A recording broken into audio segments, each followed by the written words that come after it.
Different type का होता है। उसी में पहला क्या हो जाता है, क्लास ए। तो क्लास ए में दो तरह का होगा, एक को बोलते हैं series fed class A power amplifier, और दूसरा होता है क्लास ए एम्पलीफायर, इसको बोलते हैं transformer coupled class A power amplifier. तो दो तरह का पावर एम्पलीफायर हो गया, एक हो गया series fed class A power amplifier और दूसरा transformer couple class A power amplifier. तो ये दोनों में हमको क्या क्या देखना है, तो पहला डायग्राम देखना है, दूसरा कंडक्शन एंगल देखना है, तीसरा ऑपरेटिंग पॉइंट देखना है। और ये वाला जो कैलकुलेशन है इफिशियंसी का, ये कैलकुलेशन पूछता नहीं है, लेकिन एक बार देख लो कि कैसे कैलकुलेट करते हैं, तो ये प्रोसेस याद रहेगा, तो अगर पूछ दिया तो तुम कर सकता है। और इफिशियंसी याद रखना है कि किसका इफिशियंसी कितना होता है, और एडवांटेज और डिसएडवांटेज, इसका क्या एडवांटेज है, इसका क्या डिसएडवांटेज। तो हम देखेंगे पहला series fed class A power amplifier. इसमें क्या क्या रहता है, तो इसमें रहेगा कि ये एक ट्रांजिस्टर है हमारा, ये ट्रांजिस्टर कैसा है, कॉमन इमीटर हमारा कॉमन है, इनपुट दे रहे हैं कहां पर, बेस में, ये VS जो है सोर्स, और आउटपुट ले रहे हैं कहां, कलेक्टर के पास। तो जो बचा हुआ टर्मिनल हो गया इमीटर, तो इसलिए बोले कॉमन इमीटर टाइप। अब इसमें क्या बोले कि ये VCC सप्लाई है, इसमें लोड कैसा है, यानी जो स्पीकर लगा हुआ है वो कैसा है, रेसिस्टिव है, मींस खाली रेसिस्टर इसमें लगा हुआ है, रेसिस्टर लगा हुआ है। तो यहाँ पर जो स्पीकर है, लोड है, वो रेसिस्टर से मिलके बना हुआ है। अब इसमें क्या बोले कि कंडक्शन एंगल है, तो कंडक्शन एंगल इसमें क्या होता है, 360 डिग्री के लिए होता है। यानी पावर जो क्लास ए में कंडक्शन एंगल हम क्या बताए थे कि 360 होता है, यानी इसी को बोलेंगे, अगर इसको एक्सप्लेन करेंगे, मींस ट्रांजिस्टर इज बायस कैसा है, R1 R2 वोल्टेज डिवाइडर है, तो bias to conduct current for full cycle into load over entire full cycle of input. इसका कहने का मतलब क्या हो गया कि अगर हम इनपुट देंगे फुल साइकिल, अगर इनपुट हम देंगे फुल साइकिल, तो ये हमारा जो ट्रांजिस्टर है वो सप्लाई करेगा लोड में, या कंडक्ट करेगा करंट क्या यहाँ पर, तो फुल साइकिल के लिए। यानी इनपुट हम देंगे full cycle, positive cycle negative cycle, तो आउटपुट भी मिलेगा पॉजिटिव साइकिल और निगेटिव साइकिल। तो यहाँ पर क्या है, एक साइड में क्या है, इनपुट है, एक साइड में आउटपुट है, और यहाँ पर बीच में क्या बोल रहा है, ऑपरेटिंग पॉइंट क्या बोल रहा है कि in class A power amplifier operating point is establish at middle of DC load line और at centre of active region.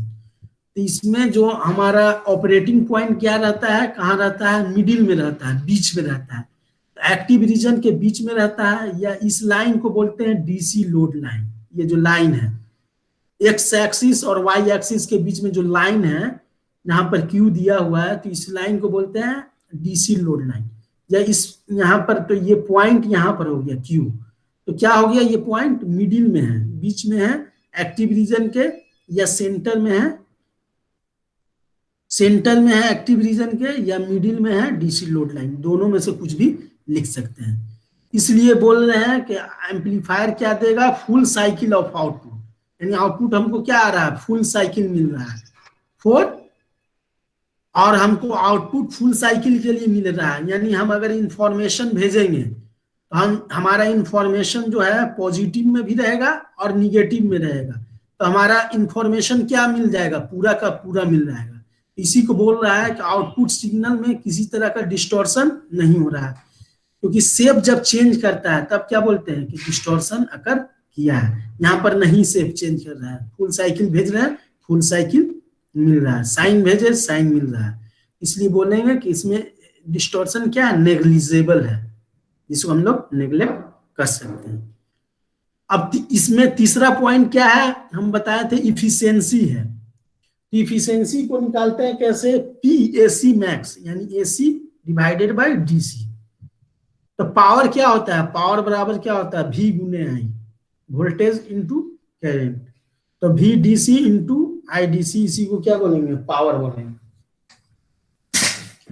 तो यहाँ पर VDC क्या है, तो हम VDC यहाँ पर है जो हम सप्लाई वोल्टेज दे रहे हैं, तो हम सप्लाई वोल्टेज क्या दे रहे हैं, VCC यानी कलेक्टर वोल्टेज। तो हमारा VDC क्या हो गया, VCC हो गया।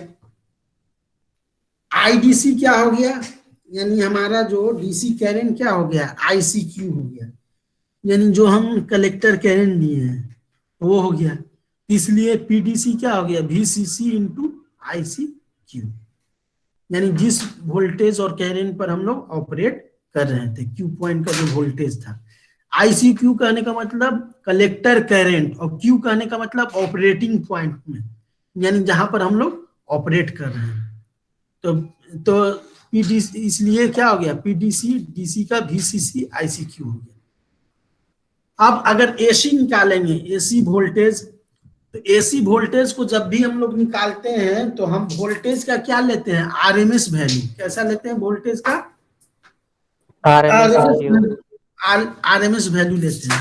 इसलिए हो गया, इसको RMS का फुल फॉर्म होता है रूट मीन स्क्वायर, तो IRMS, तो VRMS इंटू IRMS, और VRMS का वैल्यू जो होता है VM/√2 होता है। तो देखो VRMS का वैल्यू दो चीज पर डिपेंड करता है, एक चीज पर डिपेंड करता है कि हमको आउटपुट कैसा मिल रहा है। ये तुम अगर रेक्टिफायर पढ़ेगा, इस सेमेस्टर में नहीं पढ़ना है, लेकिन इसका तुम याद रखो कि ये जो है आउटपुट हमको मान लो मिल रहा है, ये आउटपुट। यहाँ पर देखो, अगर एक को इनपुट कंसीडर करते हैं तो दूसरा को आउटपुट। तो अगर हम इनपुट में फुल साइकिल दे रहे हैं, पॉजिटिव और निगेटिव, आउटपुट में भी पॉजिटिव और निगेटिव मिल रहा है, तो उसको बोलेंगे कि फुल वेव हो गया इस तरह से। तो इसमें इस केस में IRMS और VRMS जो निकलेगा वो VM/√2 IM/√2 हो जाएगा। लेकिन हमारा अगर आउटपुट एक साइकिल मिलेगा, यानी पॉजिटिव वाला हट गया या निगेटिव वाला हट गया, यानी एक साइकिल ही मिला, तो उस केस में VRMS का वैल्यू हो जाता है VM/2 और IM/2, रूट अंडर नहीं आता है, तो वो आगे बताएंगे, क्लास AB में है दिया हुआ। तो ये याद अभी रखो सिर्फ कि जब हम इनपुट में फुल साइकिल दिए, आउटपुट में भी फुल साइकिल मिला, तो उस केस में VRMS का वैल्यू हो जाता है VM/√2, IRMS IM/√2। अब इस वैल्यू को, यही वैल्यू याद रखना है, जो अंडरलाइन हम कर रहे हैं ना, ये वैल्यू याद रखना है। बाकी तुम्हारा सब केस में प्रोसेस सेम रहेगा। तो जो जो पेन से अंडरलाइन किए हैं हम इसमें, ये वाला जब देखना तुम मटेरियल डाला हुआ है, इसमें जो पेन से अंडरलाइन किया हुआ उसको याद रखना है तुमको। बाकी ये तो तुम जान रहा है कि PDC जब भी होगा VDC गुना IDC, PAC जब भी होगा VRMS इंटू IRMS, ये सब केस में होगा, तीनों एम्पलीफायर, चारों एम्पलीफायर में होगा। खाली चेंज करेगा क्या, VRMS IRMS और VDC और IDC, ये चार चीज चेंज करेगा, और बाकी तो तुम डिवाइड कर ही सकता है तुम। तो देखो, तो VRMS VM/√2, IRMS IM/√2, अब दोनों को मल्टीप्लाई करेंगे तो √2 हो गया, और VM इंटू IM हो गया। अब एक चीज इसमें क्या होता है कि इसमें जो होता है, VM कहने का मतलब मैक्सिमम वैल्यू ऑफ वोल्टेज, जो AC जो है, जो AC वोल्टेज हम अप्लाई कर रहे हैं, AC यानी ये साइन, इसका जो पीक वैल्यू है, पीक कहने का मतलब जो पीक वैल्यू, उसी को VM बोलते हैं, VM। तो अगर पीक वैल्यू अगर 2 है तो VM का वैल्यू क्या हो गया, 2। नीचे में भी जो होता है उसको -VM बोलते हैं। तो पीक वैल्यू क्या हो गया, ऊपर में पॉजिटिव साइड में VM, निगेटिव साइड में -VM। तो साइन का जो पीक वैल्यू होता है उसी को क्या बोलते हैं, VM, या इसी को क्या बोलते हैं, maximum amplitude of sine wave. जो साइन वेव दे रहे हैं वेव, उसका मैक्सिमम वैल्यू, और IM हो गया मैक्सिमम कैरेंट हो गया। तो देखो यहाँ पर जो हम यूज कर रहे हैं series fed class A amplifier, तो इसमें VM का वैल्यू याद रखना है कि VCC/2 होता है। यानी ये जो VCC था, ये सप्लाई जो वोल्टेज है, यहाँ पर सप्लाई वोल्टेज क्या है, VCC। तो इसी का जो हाफ करेंगे, आधा कर देंगे, तो वो साइन का जो पीक वैल्यू लेंगे, तो साइन का पीक वैल्यू क्या लेंगे, VCC के आधा, यानी VCC अगर 20 वोल्टेज है तो इस साइन का मैक्सिमम वोल्टेज कितना लेंगे, तो 10 लेंगे, नहीं कितना लेंगे, यहाँ क्या रहेगा, 10 रहेगा, यानी 20 का आधा रहेगा, तो वही बता रहा है। तो हम VM क्या लेंगे, VCC/2, यानी मैक्सिमम एम्पलीट्यूड जो साइन का लेंगे वो क्या लेंगे, VCC का आधा लेंगे, और IM क्या लेंगे, IC का बराबर लेंगे, जो कलेक्टर करंट है उसके बराबर लेंगे। अब इसी को अगर पुट करेंगे तो ये आ जाएगा VM VCC/2, IM ICQ हो गया, और डिवाइडेड बाई 2 था तो 2 हो गया। अब मल्टीप्लाई कर देंगे, VCC ICQ डिवाइडेड बाई 4 हो गया। अब इसी को रेशियो लेंगे तीसरा स्टेप में, तो PAC मैक्स बाई PTC। अब इसी को करेंगे तो PAC क्या है, तो हमारा PAC है VCC ICQ/4, तो VCC ICQ और डिवाइडेड बाई 4 नीचे आ गया। अब PTC हमारा क्या है, VCC ICQ, तो VCC ICQ ऊपर नीचे कट जाएगा, तो 1/4, और परसेंटेज में लाना है तो इसलिए 100 से मल्टीप्लाई कर दिए हैं, तो 100 डिवाइडेड बाई 4 कितना होगा, 25%। तो इफिशियंसी जो हमारा कितना रहता है, 25% रहता है। ये क्या है, मैक्सिमम वैल्यू है। क्यों, क्योंकि हम इफिशियंसी में लिख रहे हैं कि AC का हम क्या ले रहे हैं, मैक्सिमम वैल्यू। मैक्सिमम वैल्यू हम कितना ले सकते हैं, यानी हमारा मैक्सिमम जो इफिशियंसी होगा किसका, सीरीज फेड। ये देखो series fed class A power amplifier का। तो अगर क्लास A पावर एम्पलीफायर का अगर मैक्सिमम वैल्यू पूछा है तो वो लिख देंगे 25%, ये हो गया सीरीज फेड अगर लिखा है तब। अब इसमें एडवांटेज क्या हुआ, तो एडवांटेज देखो, जितना भी पावर एम्पलीफायर पढ़ेगा तो उसमें तुमको जो ग्राफ देखना है, जो हम ये वाला बनाते हैं यहाँ पर ऑपरेटिंग पॉइंट, तो इससे एडवांटेज मिलता है कुछ एडवांटेज। अगर हम इनपुट अगर पूरा दिए हैं फुल साइकिल, आउटपुट पूरा मिला तो एक एडवांटेज हो गया। अगर पूरा इनपुट देंगे पूरा आउटपुट मिलेगा, मीन्स हमारा इंफॉर्मेशन जो था पॉजिटिव में और निगेटिव में, तो पॉजिटिव में आउटपुट में इंफॉर्मेशन मिल गया, निगेटिव में मीन्स इंफॉर्मेशन का लॉस नहीं हो रहा है, आउटपुट भी मिल रहा है हमको, डिस्टॉर्शन भी क्या होगा, कम होगा। तो ये सब है।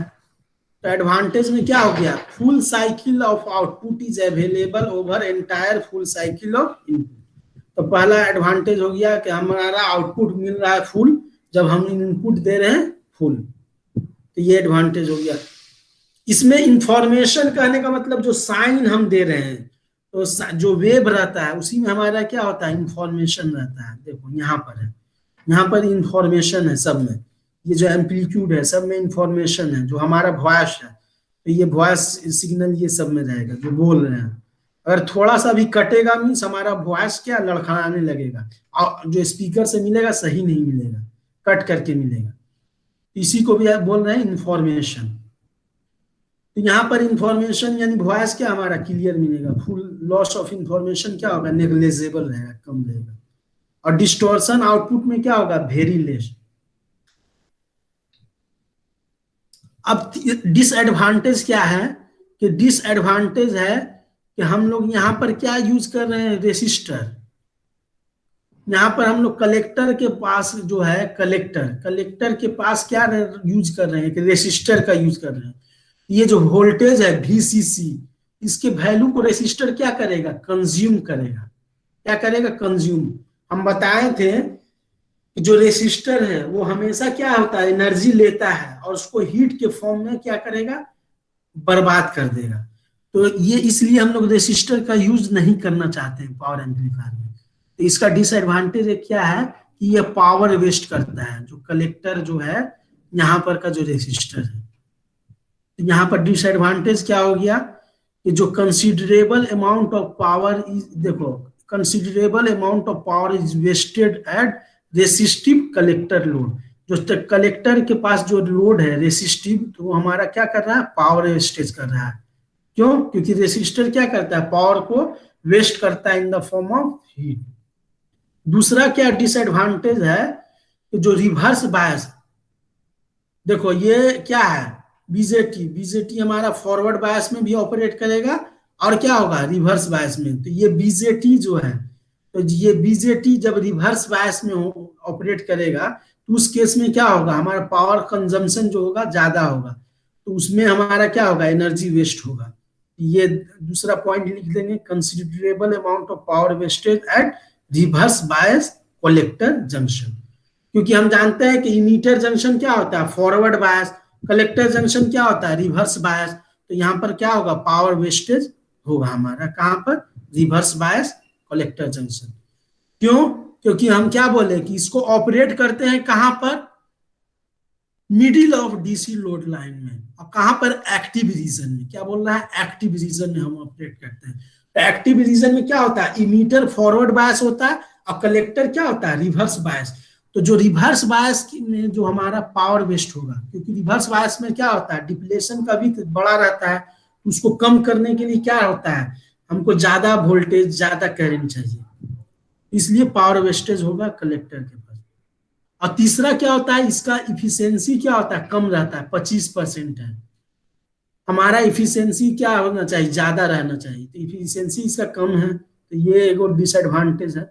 और चौथा क्या है, तो क्लास ए एम्पलीफायर का दोनों केस में उसका क्या है, डिसएडवांटेज रहेगा कि हार्मोनिक डिस्टॉर्शन इज प्रेजेंट। हम पढ़ाए थे पहला क्लास, वो पहला यूनिट में 4 तरह का distortion, amplitude distortion, harmonic distortion, frequency distortion और एक फेज डिस्टॉर्शन बताए थे। तो ये हार्मोनिक डिस्टॉर्शन के बारे में बताए थे कि अनवांटेड फ्रीक्वेंसी के चलते जो डिस्टॉर्शन होता है उसको क्या बोलते हैं, हार्मोनिक। इसमें हार्मोनिक डिस्टॉर्शन प्रेजेंट होता है। तो ये हो गया तुम्हारा class A series fed amplifier. अब दूसरा क्या है, ट्रांसफॉर्मर कपल होता है। तो ट्रांसफॉर्मर कपल अगर क्लास ए पहला वाला समझ गया तो इसमें कुछ नहीं करना है। इसमें क्या करना है कि जो हमारा रेसिस्टर था यहाँ पर कलेक्टर के पास, जिसमें पावर का वेस्टेज हो रहा था, उसको हटा करके हम लोग क्या यूज करेंगे, ट्रांसफॉर्मर।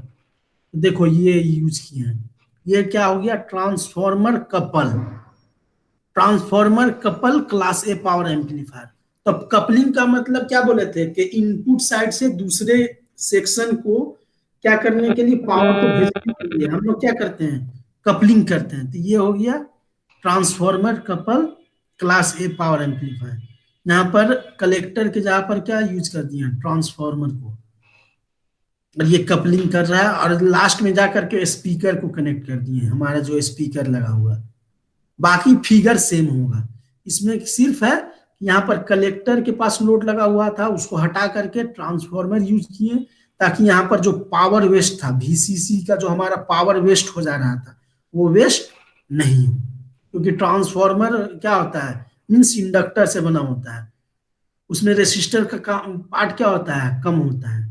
आइडियल केस में 0 होगा और प्रैक्टिकल केस में स्मॉल रेसिस्टर होगा, तो पावर वेस्टेज यहाँ पर क्या होगा, बहुत कम होगा। तो इसलिए यहाँ पर पावर वेस्टेज कम होगा, पावर वेस्टेज कम होगा तो एसी हमको क्या मिलेगा, ज्यादा मिलेगा, इसलिए इसका इफिशियंसी क्या होता है, बढ़ जाता है। इसका देखो, इसमें कंडक्शन एंगल क्या होगा, सेम होगा, ऑपरेटिंग पॉइंट क्या होगा, सेम होगा। तो देखो हम क्या बताए थे कि क्लास ए, एक क्लास का जो होगा ऑपरेटिंग पॉइंट और कंडक्शन एंगल क्या होगा, सेम होगा। इसमें कंडक्शन एंगल कितना होगा, 360, ऑपरेटिंग पॉइंट कहां पर रहेगा, मिडिल में रहेगा, एक्टिव रीजन के मिडिल में या सेंटर में होगा। तो दोनों सेम हो गया। अब इफिशियंसी भी वही होगा, सेम फॉर्मूला, पीडीसी बराबर वीडीसी इंटू आईडीसी, वीडीसी बराबर वीसीसी, आईडीसी बराबर आईसीक्यू, पीडीसी निकला। वीआरएमएस में VM by root under 2, IRMS IM by root under 2। ये यूज क्यों किए, क्योंकि इसमें भी अगर हम लोग इनपुट देंगे फुल तो आउटपुट मिलेगा फुल, क्योंकि कंडक्शन एंगल कितना है, 360 है। अब इसमें एक चीज जो चेंज होता है वो देखने के लिए है, यहाँ पर तीसरा लाइन, इसमें वीएम का वैल्यू जो मैक्सिमम वैल्यू लेंगे साइन का, वो वीसीसी का बराबर लेंगे। इससे पहले वाला जो केस था उसमें वीसीसी बाई 2 ले रहे थे, क्या ले रहे थे, वीसीसी बाई 2। लेकिन इसमें जो वीएम का वैल्यू यानी साइन वेव जो है उसका जो मैक्सिमम वैल्यू लेंगे वो VCC लेंगे। यानी VM का वैल्यू क्या है, अगर VCC 15 वोल्ट है तो साइन का जो मैक्सिमम वैल्यू वो भी 15 वोल्ट होगा, और IM बराबर ICQ हो जाएगा। इसको रखेंगे तो PAC बाई PDC हो जाता है 100/2 हो जाएगा, यानी 50%। उसमें क्या हो रहा था, 2 से डिवाइड हो जा रहा था, इसलिए इफिशियंसी 2 से डिवाइड कर दो तो 25%। अब यहाँ पर 2 से डिवाइड नहीं है, इसलिए इफिशियंसी क्या हो गया, 50%। तो transformer couple class A amplifier अगर पूछे तो उसमें इफिशियंसी हमारा क्या हो जाएगा, 50%। कंडक्शन एंगल क्या हो जाएगा, 360 डिग्री। और ऑपरेटिंग पॉइंट क्या रहेगा, तो सेंटर ऑफ एक्टिव रीजन वो सेम का सेम रहेगा। फुल साइकिल ऑफ इनपुट देंगे, फुल साइकिल ऑफ आउटपुट मिलेगा। यानी ये जो ग्राफ है यही वाला बनाएंगे, ये वाला फुल साइकिल ऑफ इनपुट दिए, फुल साइकिल ऑफ आउटपुट मिला।